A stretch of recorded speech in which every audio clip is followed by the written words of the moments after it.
Olá pessoal, eu queria meditar hoje com vocês no texto de Marcos, capítulo 10, versículo 46 até o 52. E foram para Jericó.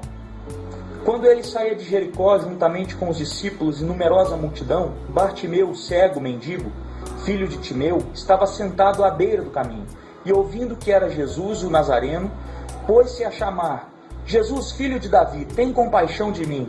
E muitos o repreendiam para que ele se calasse. Mas ele cada vez gritava mais: Filho de Davi, tem misericórdia de mim. Parou Jesus e disse: Chamai-o.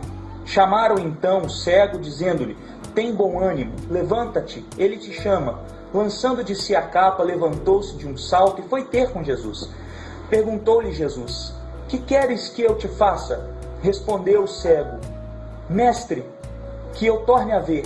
Então Jesus lhe disse: Vai, a tua fé te salvou. E imediatamente tornou a ver e seguia Jesus estrada fora.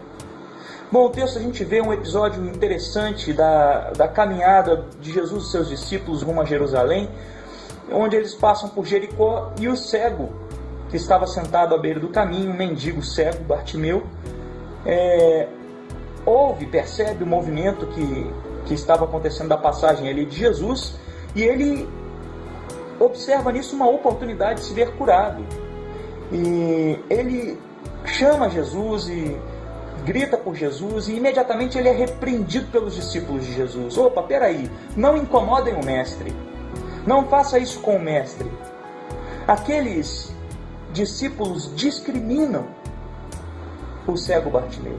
Ele é totalmente discriminado, e uma questão cultural é que os cegos eram culturalmente marginalizados naquele tempo.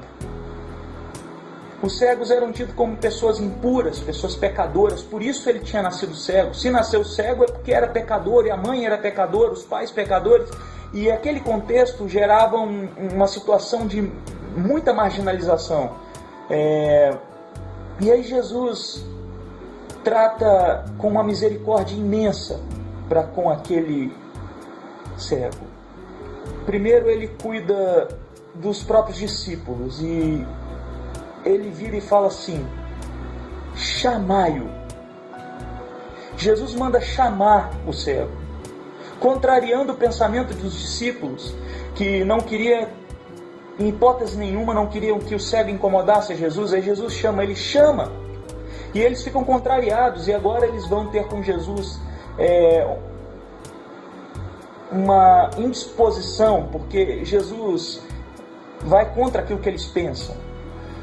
Mas aí Jesus traz esse cego. E uma coisa interessante é que nos tempos de hoje nós não temos essa situação cultural do cego, mas nós temos entranhado dentro das nossas igrejas um preconceito com pessoas com classe social baixa.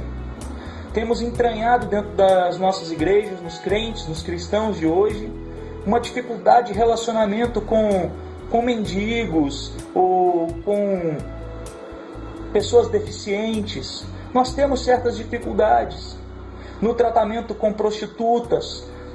Agora, nessa questão toda dos homossexuais, o preconceito com relação aos homossexuais tem crescido, e nós cristãos marginalizamos pessoas também nos tempos de hoje. Temos esse hábito de marginalizar. Isso é fruto do pecado em nós. O pecado causa isso na gente. Por mais que tenhamos a nossa salvação, ainda somos pecadores e tratamos as pessoas com preconceito. E da mesma forma que Jesus repreende aqueles seus discípulos no passado, ele nos repreende hoje também, porque se a gente olha para o texto e vê que Jesus não tinha esse certo preconceito, não tinha esse preconceito, Jesus não quis marginalizar o cego, chama esse cego para perto dele, e Jesus está chamando essas pessoas também. Existem muitas pessoas às quais Jesus chamou e Jesus chama, no meio das prostitutas, no meio dos homossexuais, no meio dos traficantes, dos favelados. Existem muitas pessoas no meio dos miseráveis que Jesus chamou. Não cabe a nós julgar, não cabe a nós ter preconceito com relação a essas pessoas. Porque Jesus, da mesma forma que curou a visão do cego, Ele cura o cego e Ele fala assim: a tua fé te salvou. Imediatamente o cego volta a ver de novo. Jesus, pelo sangue dele, faz com que nós, cristãos de hoje, voltemos a enxergar de novo. Faz com que o pecado que está no nosso coração seja pago diante de Deus. O sangue de Jesus nos salva, nos purifica de todo o pecado. E através de Jesus nós temos salvação. E essa salvação também é possível para essas pessoas marginalizadas. Portanto, irmãos, não discriminem as pessoas, amem as pessoas. Pregue o Evangelho para as pessoas. Pregue esse Jesus que faz cegos como nós e fez cegos como nós enxergar outra vez, para que de modo assim eles possam enxergar de novo também. Deus te abençoe.